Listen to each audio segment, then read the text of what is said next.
ધોરણ 10માં કાલે વિદ્યાર્થી મિત્રો વિજ્ઞાનનું પેપર છે પ્રી બોર્ડનું. વિભાગ બી, વિભાગ સી અને વિભાગ ડી. Most important question. વિભાગ સી અને વિભાગ ડી માટે એક વિડીયો મેં ઓલરેડી અપલોડ કરી દીધો છે. એના માથે જ વિદ્યાર્થી મિત્રો કાલના પેપરમાં પૂછાશે. તો આ વિડીયો જોયા પછી આઈ બટન ઉપર ક્લિક કરજો, તમને મળી રહેશે વિડીયો. 50-60 ક્વેશ્ચન હશે ટોટલ થઈને. બધા એક વખત વાંચી લેજો જેથી તમે પરીક્ષામાં લખી શકો વિદ્યાર્થી મિત્રો. અને માર્ચ 2024 માટેના મોસ્ટ ઇમ્પોર્ટન્ટ ક્વેશ્ચન પણ હું તમારી સાથે શેર કરીશ, બધા જ વિષયના. તમે તમારી એક્સપેક્ટેશન કરતાં પણ સારા માર્ક્સ લાવી શકશો, હું ગેરંટી સાથે કહું છું. તો ચેનલને સબસ્ક્રાઇબ કરી દેજો. વિભાગ બી વિદ્યાર્થી મિત્રો ફટાફટ જોઈ લો. કાલે તમારું પેપર છે તો ઉષ્માક્ષેપક પ્રક્રિયા, ઉષ્માશોષક પ્રક્રિયા ઉદાહરણ સાથે કરી દેજો. ખનિજ અને કાચી ધાતુ એ તમને 2 માર્ક્સમાં પૂછાઈ શકે.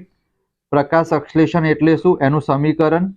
એના પછી ડીએનએ વાળો ક્વેશ્ચન. અલિંગી પ્રજનનનો પ્રકાર, અવખંડન સમજાવો. એના પછી છેલ્લી પાટલી વાળો લઘુ દ્રષ્ટિ, ગુરુ દ્રષ્ટિ, માનવાંક એ તમારી પરીક્ષામાં પૂછાઈ શકે છે. વિદ્યુત સ્થિતિ માનની વ્યાખ્યા આપી, એનો એસઆઈ એકમ. આ ચેપ્ટર 10 માર્ક્સનું છે. વિદ્યુત શ્રેણી જોડાણ કરી દેજો, સમાંતર જોડાણ કરી દેજો, એનો તફાવત પૂછાઈ શકે. 3 માર્ક્સમાં 4 માર્ક્સમાં સાબિત કરવાનું સૂત્ર પણ પૂછાઈ શકે છે. વિદ્યુત પાવર પૂછાઈ શકે. અવરોધનો એકમ, બધા એકમ કરી દેજો. ઓમનો નિયમ કરી દેજો. જો વિદ્યાર્થી મિત્રો વિદ્યુત પરિપથની રેખાકૃતિ 2 ક્વેશ્ચન પૂછાશે 2 માર્ક્સના. તો એક દાખલો પૂછાવાના ચાન્સીસ છે વિદ્યાર્થી મિત્રો. એના પછી અહીંયા તમે વિદ્યુત પરિપથની આકૃતિ દોરવાની છે. એમીટર વિદ્યુત પ્રવાહ માપવા માટે, વોલ્ટમીટર વિદ્યુત સ્થિતિમાનનો તફાવત માપવા માટે. પછી વિદ્યુત ફ્યુઝ પૂછાઈ જાય. જૈવ વિઘટનીય કચરો, જૈવ અવિઘટનીય કચરો એ 2 પૂછાઈ શકે. ઓઝોન સ્તર વાળો કરી દેજો. જારક શ્વસન, અજારક શ્વસન, ચુંબકીય ક્ષેત્રની લાક્ષણિકતાઓ, ઓક્સિડેશન રિડક્શનનો તફાવત, રેડોક્સ પ્રક્રિયા પૂછાઈ શકે. એસિડ બેઝ અને ક્ષાર, ધાતુ અને અધાતુ 10-10 માર્ક્સના ચેપ્ટર છે વિદ્યાર્થી મિત્રો. ધાતુ તત્વો, અધાતુ તત્વોનો તફાવત, ભૌતિક ગુણધર્મોના આધારે, રાસાયણિક ગુણધર્મોના આધારે અને બંનેનો અપવાદ વચ્ચેનો તફાવત એ કરી દેજો. વનસ્પતિઓમાં ઉત્સર્જન સમજાવો. એના પછી જે તમારું રિપ્રોડક્ટિવ સિસ્ટમ છે, પ્રજનન તંત્ર પુરુષનું અને સ્ત્રીનું, નર અને માદા એ તમારી પરીક્ષામાં પૂછાઈ શકે છે. 2 માંથી 1 ક્વેશ્ચન. 5મું ચેપ્ટર જે જૈવિક ક્રિયાઓ છે 14 માર્ક્સનું છે.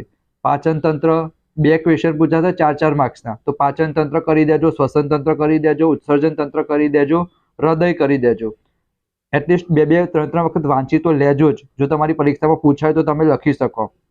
વિભાગ ડી માટે પણ સ્પેશિયલાઇઝ વિડીયો મેં બનાવ્યો છે, જેમાં મેં તમને કીધું છે એ ચેપ્ટર કરજો તો પણ તમે થઈ જશો. ખાલી 2 ચેપ્ટર કરવાના છે. એક જૈવિક ક્રિયાવાળું ચેપ્ટર કરવાનું અને આઈ થિંક સેકન્ડ ચેપ્ટર છે એસિડ બેઝ અને ક્ષાર. બરાબર. એના પછી લિંગી પ્રજનન માટે 2 સજીવો વચ્ચે જનનકોષો એ ચલો સ્કીપ કરજો, વાંધો નહીં. આ લાલ રંગ વાળો કરી દેજો. ભયદર્શક સિગ્નલોમાં પ્રકાશનો રંગ લાલ રાખવામાં આવે છે કારણ કે એનું વિકિરણ પ્રકીર્ણ બહુ ઓછું થશે. તો ધુમ્મસ ધુમાડો હશે વિદ્યાર્થી મિત્રો તો પણ વાંધો નહીં આવે, દૂરથી દેખાઈ જશે. એના સિવાય અવરોધ કઈ બાબતો ઉપર આધાર રાખે છે, લંબાઈ ઉપર, ક્ષેત્રફળ ઉપર, કઈ વસ્તુમાંથી બનેલો છે. બરાબર. એના પછી ટંગસ્ટનનો ઉપયોગ કેમ થાય છે, નહીં કરો વાંધો નહીં. ઓવરલોડિંગ પૂછાઈ શકે છે, શોર્ટ સર્કિટ પૂછાઈ શકે છે. પછી નિવસન તંત્રના ઘટકો કરી દેજો, તફાવત કરી દેજો સ્વયંપોષી વિષમપોષીનો. એના પછી ક્ષારણ કરી દેજો, ખોરાપણું કરી દેજો. ધાતુવાળો ક્વેશ્ચન થઈ ગયો ઓલરેડી. માનવ ઉત્સર્જન તંત્ર પણ મેં તમને કહી દીધો. ડીએનએ વાળો તમને કહી દીધો. 25 સેન્ટીમીટરથી નજીક રાખેલી વસ્તુ નથી જોઈ શકાતી તો તમને ખબર પડી જશે. લઘુ દ્રષ્ટિ, ગુરુ દ્રષ્ટિનો ક્વેશ્ચન, સંયોજક જોડાણ, સમાંતર જોડાણ મેં તમને કહી દીધું. એના પછી તફાવત થઈ ગયો. એના પછી ફ્લેમિંગના ડાબા હાથનો નિયમ, જમણા હાથના અંગૂઠાનો નિયમ કરી દેજો. સોલિનોઇડ વાળો ક્વેશ્ચન કરી દેજો. જૈવ વિઘટનીય, જૈવ અવિઘટનીય ઓલરેડી આવી ગયું. નૈસર્ગિક સ્ત્રોતો વાંધો નહીં. લસિકા રુધિર પણ વાંધો નહીં. ફ્યુઝ મેં તમને કહી દીધું. એના પછી લોખંડનું ક્ષારણ થઈ ગયું. શ્વસન તંત્ર વાળો પણ મેં તમને કહી દીધું. 38મો ક્વેશ્ચન થોડોક મોટો છે, એ તમને ગાલા એસાઇનમેન્ટમાં આપેલો છે. બહુ ઇઝી છે વિદ્યાર્થી મિત્રો, તમે જોઈ લેજો, તમને આવડી જશે. એના પછી દ્વિભાજન ચાન્સીસ બહુ ઓછા છે પૂછાવાના. આકાશ ભૂરાને બદલે કાળું કેમ દેખાય છે, બહુ ઓછા ચાન્સીસ છે પૂછાવાના. સમાંતર જોડાણના ફાયદા કરી દેજો.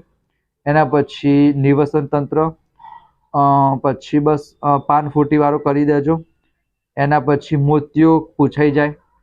એના પછી 32મો ક્વેશ્ચન તમે જો, I બરાબર ક્યુ શોધવાનો છે તો ક્યુ બરાબર IT સૂત્ર બની જાય. I 0.5 અને T આપણે 10 મિનિટ એટલે 60 લઈશું તો 30 જવાબ આવશે, 30 કુલમ્બ, બરાબર. એના પછી શોર્ટ સર્કિટ ઓવરલોડિંગ તફાવત કરી દેજો વિદ્યાર્થી મિત્રો, તફાવત એક પણ ના છોડતા. એના પછી ઉત્પાદક સજીવો ઉપભોગી સજીવો વચ્ચેનો તફાવત છે, ડાબું કણક જમણું કણક, ડાબું ક્ષેપક જમણું ક્ષેપક, એના તમારે આકૃતિ આપેલી હશે, તમારે શોધવાના છે. ધ્યાનથી સાંભળજો વિદ્યાર્થી મિત્રો, 2 મિનિટ. હવે ટોટલ 5 ચેપ્ટર તમે અત્યારે કરી લેજો. બીજું ચેપ્ટર એસિડ બેઝ અને ક્ષાર, એના ઇમ્પોર્ટન્ટ ક્વેશ્ચન. ત્રીજું ચેપ્ટર ધાતુઓ અધાતુઓ વાળું. પાંચમું ચેપ્ટર જૈવિક ક્રિયાઓ. એના પછી સજીવો કેવી રીતે પ્રજનન કરે છે, 4 ચેપ્ટર થયા. એક ચેપ્ટર વિદ્યુત ઇલેક્ટ્રિસિટી અને છઠ્ઠું ચેપ્ટર એટલે કે છઠ્ઠા નંબરનું ચેપ્ટર 13મા નંબરનું ચેપ્ટર છે આપણું પર્યાવરણ.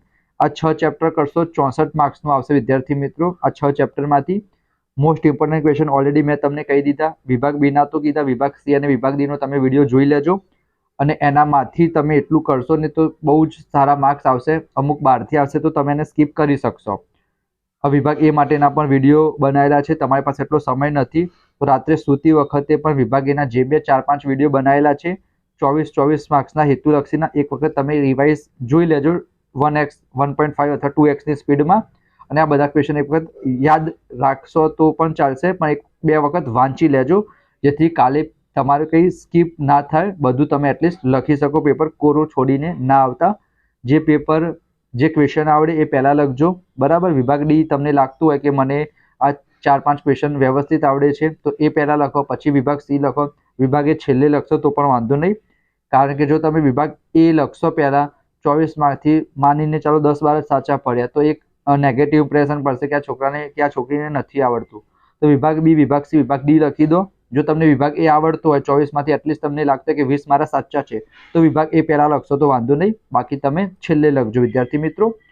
માર્ચ 2024 માટે આ તો પ્રી બોર્ડ છે, બરાબર. હજી આપણા પાસે 1 મહિનાનો સમય છે તે હું તમને ગેરંટી સાથે કહું છું વિદ્યાર્થી મિત્રો. ચેનલને તમે સબસ્ક્રાઇબ કરી દો. જેટલા પણ વિડીયો હું બનાવું છું બેઝિક ગણિતના, સ્ટાન્ડર્ડ ગણિતના, અંગ્રેજી ગ્રામરના, તમારો એક પણ માર્ક્સ નહીં કપાય, ગેરંટી સાથે કહું છું. જે કંઈ પણ ડાઉટ હોય તમે કોમેન્ટ બોક્સમાં કોમેન્ટ કરીને કહો. એક જણ કોમેન્ટ કરશે તો એના ઉપર હું સેપરેટ વિડીયો બનાવીશ વિદ્યાર્થી મિત્રો તમારા માટે. તો તમારો ખાલી સપોર્ટ આપજો, બધા દોસ્તો સાથે શેર કરજો વિદ્યાર્થી મિત્રો. સબસ્ક્રાઇબ કરી દો, નોટિફિકેશન ઓન કરી દો. કાલનું પેપર તમારું જબરજસ્ત જાય, બેસ્ટ જાય, અને પેપર કેવું ગયું કોમેન્ટ બોક્સમાં મને જણાવજો વિદ્યાર્થી મિત્રો આવીને. Thank you so much friends.